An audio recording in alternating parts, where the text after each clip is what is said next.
we all know you're a voracious reader, and Yeah. you've mentioned quite a few biographies in past episodes. People can go through the catalog and they can see. As it stands now, because there's books being written all the time about various subjects, we want to go through your top 3 most inspirational biographies that you've ever read. And there's probably going to be more than 3. We already know that because we talked about that off air. But what I thought we would do is kind of rank them, as best we can, and maybe even share some stories about why you like them, what you got out of them, and what maybe other people out there who've never had the chance to read that book are going to get from them. So let's just go ahead and fire away, and then I'll sprinkle in some of mine, but yours are much more important than mine. So, well, I don't know that I would say that. And actually, now that we're sitting here, I know that I gave you 3 to go off of. Yeah. That even though I like the one that had to do with Ray Kroc, I would, from an inspirational perspective, I think I would take and put Jordan's ahead of Ray's. Okay. And the thing is I hate rating those things. I rate them for different reasons, not based on the success of those people, but a lot had to do with what people went through in their life. Sure. And the ones that we're going to talk about today, the significant things that they've gone through in their entire life to do the things that they did. Yeah. As to what we know them for. Let's Absolutely. Put it that way. So I'm assuming that the book you're referring to, the Jordan book, was that The Life? Was that the book called The Life? Yeah, I by believe Roland? so. Yeah, I think that's the one that I read too, and I really did like that because you get a glimpse into. We all know the story about Jordan being cut from his high school team.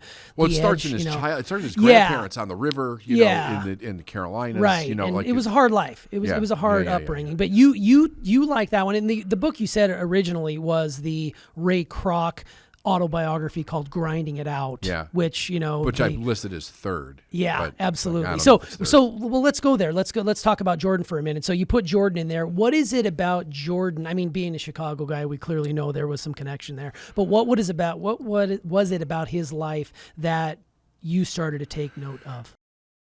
That his amazing achievement to life in sports started with something that was very nasty, turning into a positive in his childhood. And it's basically his father saying that you're a worthless piece of shit. Go in the house with the women. You don't know what a 9/16 wrench is? Go in the house with the women. And constantly comparing him to his older brother, who was more mechanically inclined than he was, not recognizing, because Jordan's his athletic prowess had not come to the surface yet. He was an athlete. He was a good athlete. He was probably one of the better child athletes, but there's a lot of good child athletes. Sure. A lot of kids are great at those ages. That doesn't necessarily mean that they're going to be world No champions guarantees. someday. There's a lot in between those places. Sure. But the in the industry that I'm part of, which is human potential, self-development, greatness, business greatness, greatness on every level, but really looking at human beings and going, what are we really capable of? How can we make things easier? What can we do? How can we make this planet better? You take something, let me back up. I see people that have terrible adult lives that started the same way Jordan did, right? And I'm always fascinated. What is the thing that causes one person to take a comment like that and become a murderer or a serial killer or a rapist or an abusive father or husband? And what is it that takes another person and they channel that into becoming one of the greatest athletes and basketball players ever known to mankind, right? Sure. Two things internalized one way or another determines the outcome, seems to be, of what the person's life is going to consist of. Right.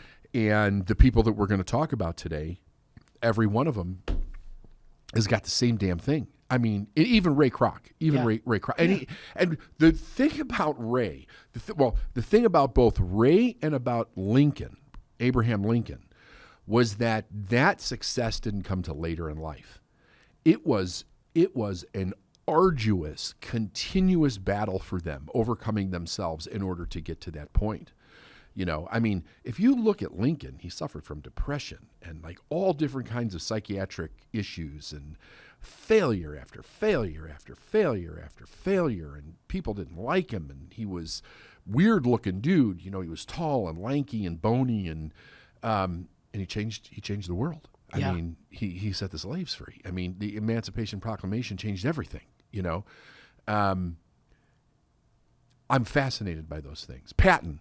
Like, if it wasn't for Patton, we might be speaking German. Like, people do not realize what this guy did in World War II, you know. And if you ever, like, one of the greatest movies that's also, it's actually I forget what the word is. It's historically accurate movie, which is the very first Patton that was made with George C. Scott. You can see the struggle this guy's going through. He knows he's here to do something. And he's meeting with people, you know, Eisenhower's stopping him from this, and he's pissing somebody off over here, and Bradley's over here giving him shit about this. And at the last minute, at the last moment that it could happen, he gets this command, and it breaks it back to Germans. He breaks it back, breaks their back, right? So if you get into these biographies, you see where they were preparing for the thing their entire freaking life, their whole life. Lincoln, attempt, failure. He had to get to the point where he was numb to that, I believe, to get to one of the greatest decisions that's ever come down in human history, which is, do we make slavery illegal? Are all men actually created equal? Right? And even the people in his own cabinet were against him. This was not just a political decision. This was an economic decision. This was a human rights decision. This was across the board. His whole life's preparing him for this battle. For that moment. I mean, there's been books written about it. If you ever have the opportunity, I've told many, many people this, to go to the Lincoln Museum in Springfield, Illinois. They walk you through the process of this decision from his birth. They've recreated everything. They recreated the cabin he was born in. They recreated the house. It's literally in the area of where he lived at the time. So the house is actually there that him and his wife lived in.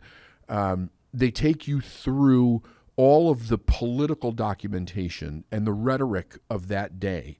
You walk through this corridor where cabinets arguing, and the language that they're using is astounding. Like some of the language that they use then, we wouldn't even allow it today. I mean, it's wild. And you're seeing this guy is struggling over two main things. One is there's this human rights thing that's going on, but also what's best for America. What divides America? What brings America together, right?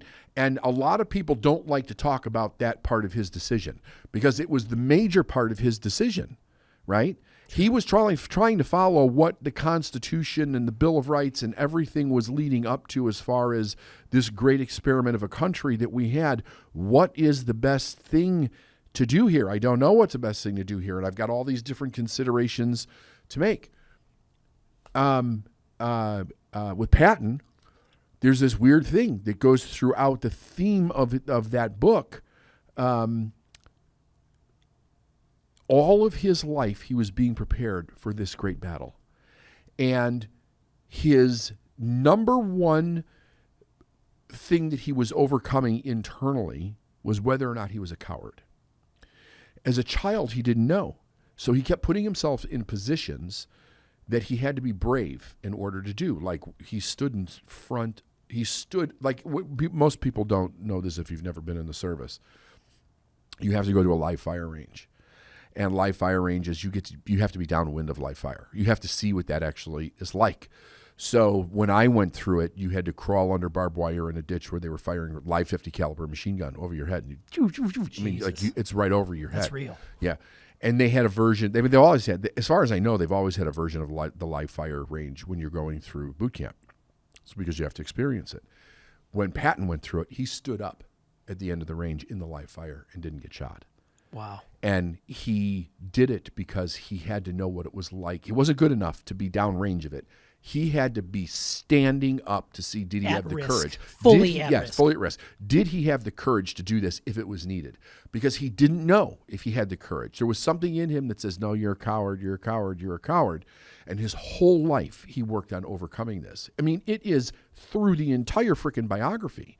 And then, of course, he has to make the most arduous run, the most historic cross-country push during the worst weather after they just got done fighting a battle to get to the front in order to beat back the Germans so that we can win the war. Sure. And he does it. And everybody thought he was crazy for doing it, but he did it. He pulled it off. Right. And he did it. And so then you got Jordan, he used people's shit talk to the point where he would invent it in his mind that somebody said something to him in order to gain that you will not keep me down edge, right? So that he could perform to a level that was unprecedented that we had ever seen before at that time. So and then you, of course, you have Ray Kroc, which is the fourth one, who really, really, really believed that he was here to do something.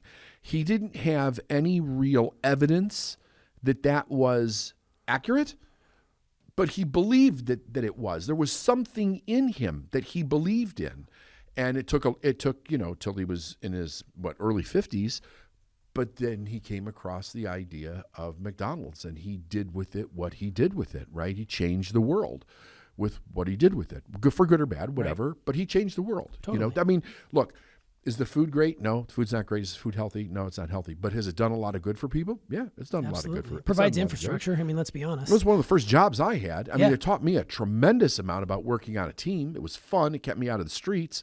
Well, it's a system. It's It is. fully developed. He, who knows what would have happened had he not done what he did for McDonald's. Yeah. That's right. I mean, you watch the founder, you kind of get a sense. I read the book. I saw how it played out. A lot of people will say, well, he just stole that idea. Disagree. He took that idea and made it better. He expanded on it. So that's Grinding It Out by Ray Kroc. Excellent biography for sure. I did pull up Jordan the Life as another one. We talked about Michael Jordan. We also talked about the Jordan Rules, which is an exceptional book. That kind of, when you were talking about Jordan, I was thinking about, had he quit after he was cut from his high school basketball team, we never would have known the greatness of Jordan. Yeah. Had he decided to not push through after he was getting the tar beat out of him by the Pistons every year, he would have been a footnote in history. He would have been a great player with potential. Yeah, he won the national championship in North Carolina, but had he not broken through that Piston wall, then we never would have spoken about him being the greatest of all time. So, then you mentioned Lincoln, then you mentioned Patton. So common thread here with all of those people. I assume it's overcoming something great, because in order to become great, you have to overcome something great. Are there any other through lines from those people? Because a lot of people aren't going to be able to connect Ray Kroc, Michael Jordan, Abraham Lincoln, and George Patton, but there's probably multiple common threads here. Yeah. Can you think of any outside of just overcoming something amazing? All of them had an experience in their youth, or multiple experiences in their youth, that they were not going to let define them as the pain that they experienced because of those things. For God's sakes, I don't know if there's anybody that's ever experienced more of the negative than Lincoln. I mean, if you read, and there's probably more books been written about, I have not read them all, but there's more books been written about Lincoln than any of those other people that I mentioned. What the guy went through was just astounding. But he also believed in something else. He had there was something there. And I think all of them had that. And the one you sent to me that first of all, full transparency, I've never studied Lincoln. I mean, the only Lincoln I got was, I knew he was the 16th president. I knew about, we had to memorize the Gettysburg Address. I saw him at the Disney's Hall of Presidents, speaking and all that stuff. But I never did a deep dive on him. But you sent along one of his books, the Lincoln Letters, The Private Man and Warrior. Tell me a little bit about that, because those are his letters in his hand. What is that like, and what can you glean by studying that to help you in what you do? So here's the way this happened to me. I went to the Lincoln Museum. and I barely remember this as a kid because it was part of a field trip thing. State history, Yeah, right? state history Yeah. when I lived in Illinois. We lived in Chicago. So everybody went probably around the 6th grade, I think, if I remember correctly, something like that. Well, back when I went to it, it was the old museum. It was the old Lincoln Museum. And there were several Lincoln trips because he was from Illinois. So there was Land of Lincoln, baby. there was where he was born. There was the house that he lived in when he was in Congress in Illinois, right? There was all, the Lincoln Tomb is there. Sure. There's a lot there to see. So if you're going to go, it takes a day or two actually to be able to see everything. Okay. When my kids grew up and it was time for them to go, I didn't go when the first 2 kids went because I was working, so I couldn't go with them. So my wife went. But when my youngest 2 went, my wife was going to take them down, and then I was going to meet them down there because I had to work. So I was going to come down like a day later or something. This was after they built the new museum, and I had never been in the new museum. And I was like, well, this is kind of cool, right? So I'm going through this, and I am getting sucked into this story every step of the way. And I'm like, this is absolutely incredible. But what was incredible was the personal battle that this man went through. And I really started to get very, very interested in, like I had heard, that he had psychiatric issues and that he had many failures and he had depressions and like all different kinds of stuff. I had heard all of that. But I never really internalized it as far as what did that mean to him? How did this play a role in him passing the Emancipation Proclamation? How did it affect the way he thought about slavery in the United States? How did it affect the way that he wanted to see the country come together? Like, I didn't really think about those things. And then as I started going through this museum, I was experiencing something that I had never expected to experience, and that was his own personal battle that was going on. So I'm watching, because you start to get a sense of Lincoln's personal battle because they tell you about it in Sure. in That's the museum, tone that's in the being museum, set. yes. But then all of a sudden, what you realize is that there's nobody for this guy. His own cabinet members were against him. It was crazy. So he's having to overcome all of that. Oh, we think people with his hated battle. Trump. Oh, You Jesus. should see the hate that they hated Lincoln with. I mean, it was insane. It was crazy. Right. And the pressure to do the wrong thing was immense, and he would have gotten away with it, and he probably would have went down as the worst president in history later because of it. Sure. Right? So he's up against the shit, and I'm watching this as I go through this. And then things started to get really things that I just didn't realize. So you go through one hallway where you're hearing all this rhetoric coming from cabinet members, and it's different arguments being read by actors, right? This is all recorded. But what you're seeing is all of the different types of satire of the day that are done in like cartoonish memes, so to speak, that were on fence posts, and they were on telephone poles, and they were on storefronts, and you're looking at this and you're going, holy fuck. This is like the most racist shit you've ever seen in your life. There's no way that this would be out there today. And there's no way people don't realize how bad it was then if you've never really exposed yourself. But it was bad. It was really bad. And as I started to go through it, I was admiring where was this guy coming from to make this decision? Right? And I'm actually, as I'm going through this, I'm making an error I didn't even know. I'm like, man, he must have had a real different sense of like human rights and humanity, and to find out that's not what it was. That was not the crux of the decision. And people love to put that up there, is that was the decision that he freed the African Americans, right? He did, right? But that was not the weight of the decision that he was facing. It was what is best for America. Right. What divides this country? What brings this country together? He was trying to come from what were the original principles that our founders wanted? What was the vision that they had for us to get to? What did that look like? He was really trying to follow that vision. And it seems crazy now that anybody would even consider that we would leave somebody enslaved, right? It seems crazy. But you have to remember the awareness of the day, right? And I think we really do a disservice to our ancestors when we forget this. They did not have the awareness that we have now. It was not widespread the way that it is now. Slavery had been throughout all of written history that we're aware of. It wasn't just African Americans. It was the Egyptians, and it was everywhere in the world, at some point in history. So at some point, human beings had this consciousness that said, for some reason, this was okay to do this, right? In order to change that, we had to grow out of that consciousness. So it's not so much about making somebody right and wrong. It's about realizing this is not what we want to do to each other, right? Sure. This is not what we want to do to each other. That's a very different thing than just the right or making each other right and wrong. Because if I make you wrong for something today, you'll make me wrong for something tomorrow. There's no grace in that. There's no forgiveness. There's no expansion into consciousness as to what we can become. I hate when I hear these arguments about people sitting there on their high horse about what we did 100 years ago. It's like we were at a different level of consciousness 100 years ago. You cannot hold people to the standard you do today that were then. And it's a constant struggle for me as well. Yeah, because they're always that doesn't hold up very well. Right. Well, this doesn't hold up very well. Right. Well, if you go back to the time period with which it was holding up, you can't compare apples to oranges. It just doesn't work that way. That's right. Yeah, that's right. And you totally and damn you if you attach it to somebody's race today. Yeah, shame on you if you do that.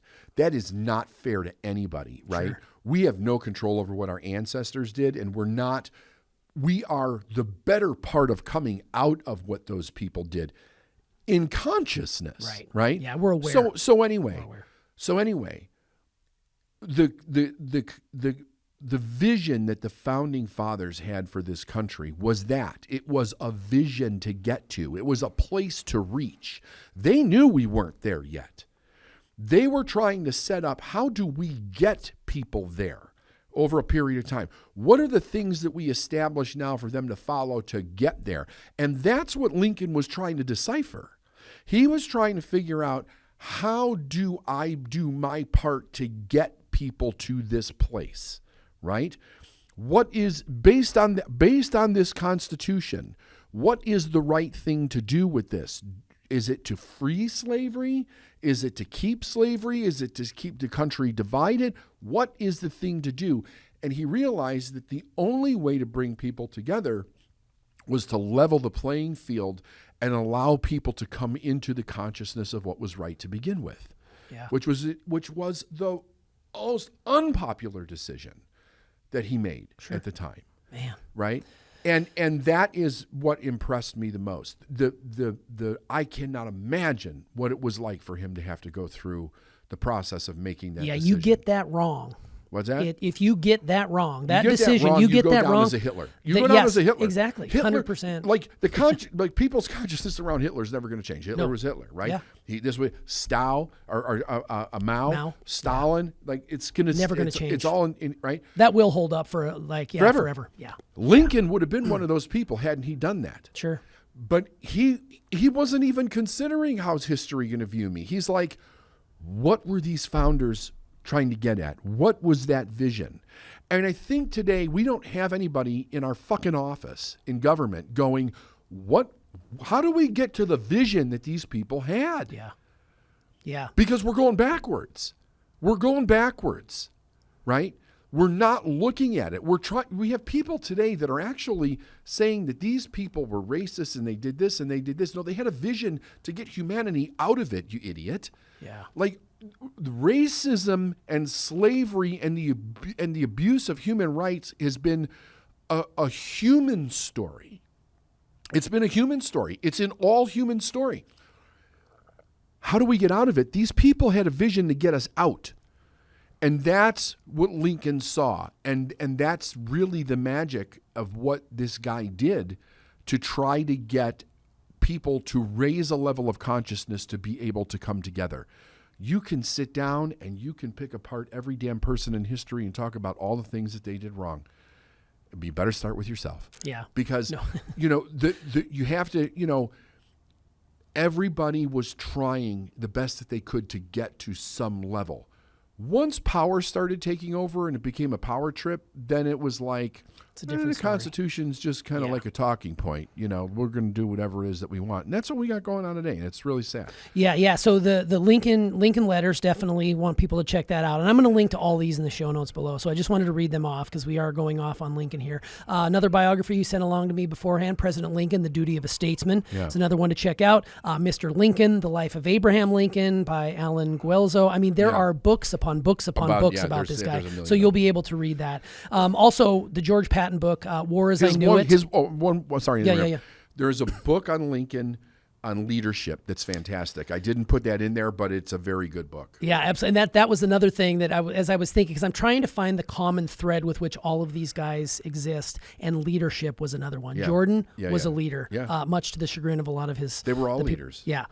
They his teammates, they thought he was just like absolutely a tyrant, but he was a leader and he got stuff done. Lincoln a leader, Patton a leader, of course. That's right. Let's see here. Let's transitioning to any other good reads that you've had that you can think of that are, biographies that people should listen to. Not that I would want to share in this, because I think that I've given, there's 4 people. They all have a thread. They all did different things. And I don't care who you find, you could always say and look for the negative of things that they did. You know what? I really don't care. Let's look at what they did for good. Okay? Let's look at what they did. Let's look at what they did for good, because we can learn by let's expand the good and let's not do as much of the negative. Most negative decisions come out of a lack of consciousness, right? Or it's a person who is stuck like, I don't know how to do this without causing this problem. Lincoln didn't know how to do this without the Civil War, right? But he also knew that keeping people enslaved was not going to lead to anything else except a civil war at some other time in history. It's fascinating. But if you do the work and you just, if you read it and you get into it without judgment and just have some compassion, like that's what I would recommend to anybody that is struggling with American history especially. Go to the museum in Springfield and walk through it with just some compassion in your heart. In other words, try to understand that these people were not in the same place that you are in your consciousness. They did not know what you knew. They only had the history that came before them, right? Absolutely. And they were raised, when you're raised with an idea where people tell you slavery is okay, and slavery is okay because those are the meanings that you give that until you learn to think for yourself and figure out that it's not. Right? Yeah. It's not like a given that you're born with that you understand right from wrong. You have to learn that, and you also have to learn it based on what's acceptable in society at the time and what the consciousness level is. Yeah, absolutely. Right? Yeah, road trip, Springfield, Illinois. Road trip. Yeah, Definitely got to do that. Road trip. All right, as we wind this down, a couple more I want to mention.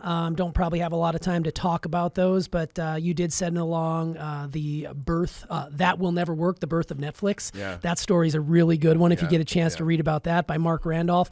And here were some of my biographies that I kind of listed, and I'll just rattle these off. Steve Jobs, love Fantastic. that. Amazing. Walter Isaacson is an amazing biographer. Definitely check that out.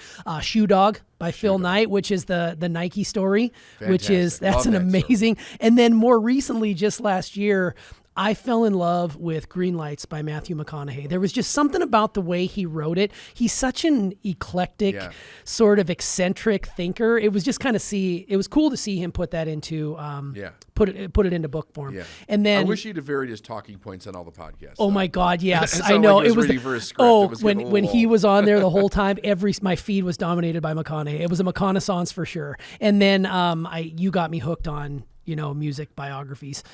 Scar Tissue, Anthony Kiedis from the Red Hot Chili Peppers. The Heroin Diaries by Nikki Sixx. Tattoos and Tequila by Vince Neil. Red by Sammy Hagar. Like, I went through this major phase. The Dirt, the whole Motley Crue story. And then like Life by Keith Richards. Yes, like one of my favorites. There's so many books out there. One that was done. I forget the guy's name. you learn by so many people. I love that you said you can learn from all of these people, and you can learn from the horrible people, the Hitlers, the Pol Pots, the Stalins. There's something to be gleaned yes. there, 100%. Listen, if you don't try to understand where they were coming from, even if it's wrong, you won't know it if you see it again. Yeah. You won't know it when you see it start to come up in its infancy, which we're seeing, and people don't realize what we're seeing. Yeah. We're seeing history happen over again. It's true. It's just that people don't know their damn history. It's true. There's so many good books. I would encourage everybody who's watching this to go out, get some of these books, do a deep study in them. I personally am going to look into Lincoln because I think it's fascinating what you said.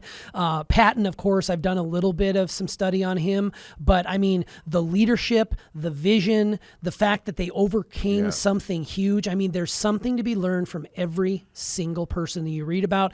Pick up a biography, read it, and then make sure you tell us what you think about it. Absolutely. Love it. Good reading. Happy reading to you, sir. Happy reading to you, sir. All right. Man, you have a huge reading list ahead of you. What are you going to do? First thing you should do is subscribe to this channel and make sure and ring the bell so you get notified every time we drop something like this. These Full Throttle Thursdays are super fun for us because it's very different from what David usually does. But he does have a way of looking at things that'll blow your mind. Go do us a favor. Tell us what biographies we left off of this list so we can ourselves go out and start buying some more book material. And until the next one, we'll see you on the Successful Mind Podcast. Happy reading, everyone.